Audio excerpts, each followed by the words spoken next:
Y para hablar a fondo de este respaldo de la CELAC a México por la intromisión a la embajada de nuestro país en Quito, platicaremos vía Zoom con Farid Cajat, profesor de la Universidad Católica de Perú y especialista en temas internacionales. Profesor, ¿cómo está? Buenas noches, bienvenido a Punto de Referencia. Gracias, buenas noches. Bienvenido, buenas noches, Farid. Quisiéramos empezar con el tema de la CELAC. Hay un respaldo prácticamente de todo este organismo multilateral a la posición de México, que ha planteado llevar esta demanda a la Corte Internacional de Justicia y tiene planteamientos muy concretos: que se suspendan los derechos de Ecuador en Naciones Unidas. ¿Qué significa que exista este respaldo de este organismo, de la CELAC, que prácticamente está también en representación de América Latina, profesor?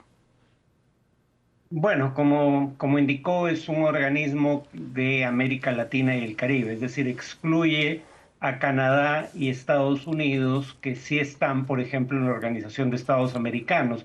Pero habría que decir que la Organización de Estados Americanos también condenó de manera inequívoca lo hecho por Ecuador. Porque el artículo 22 de la Convención de Viena sobre Relaciones Internacionales dice explícitamente que las misiones diplomáticas son inviolables, no se puede entrar en ellas sin consentimiento del encargado jefe de la misión.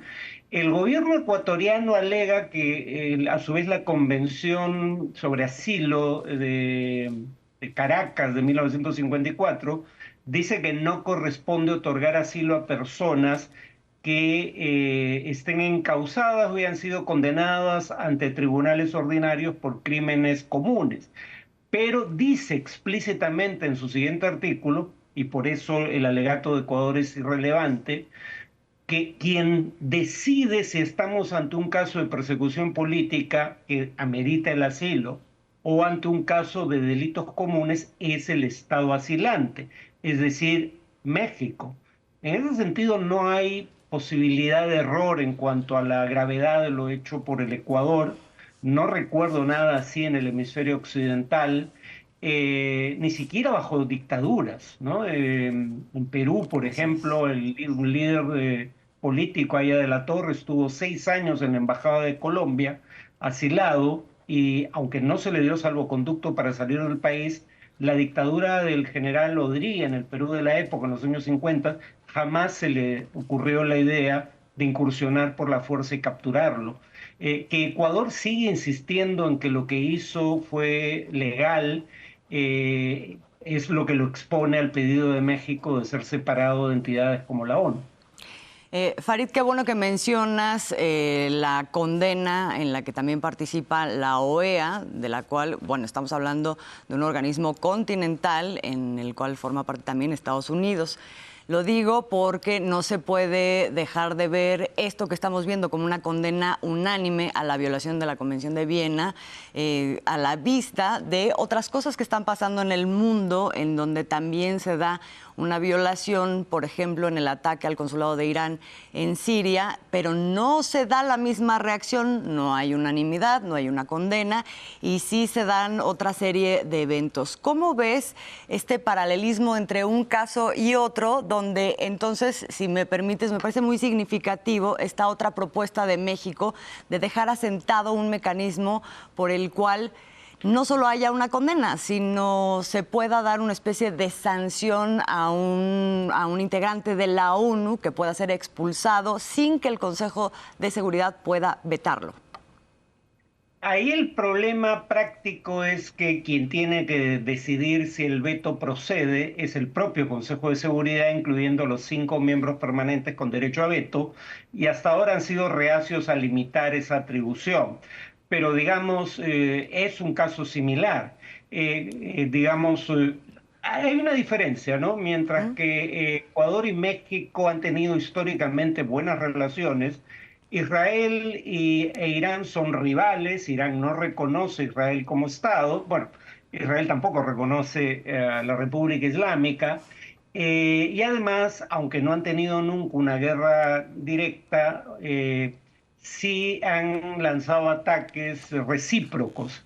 Pero la novedad es precisamente la violación de la Convención de Viena al ya no incursionar por la fuerza, sino bombardear una sede Directamente. diplomática. ¿no?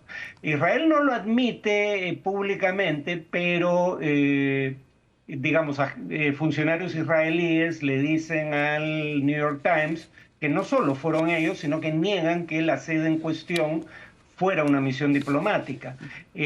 Digamos que no es un misterio dónde está una embajada, era conocida como sede del...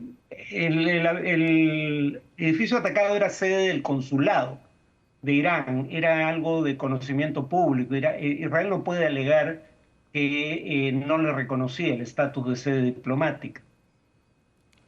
Entonces aquí tenemos una, no quiero llamarle, bueno, le han planteado que es un parteaguas, pero por lo menos es un momento que podría aprovecharse, profesor, para dar una sacudida a los organismos multilaterales. Ya lo planteó el gobierno de México muy claramente que es necesario ya entrar a otra dinámica porque lo que tenemos hasta ahora ha resultado insuficiente para tener la misión que se les asignó en el nacimiento propio de estos organismos. ¿Es momento de una sacudida? ¿Se podrá conseguir, profesor?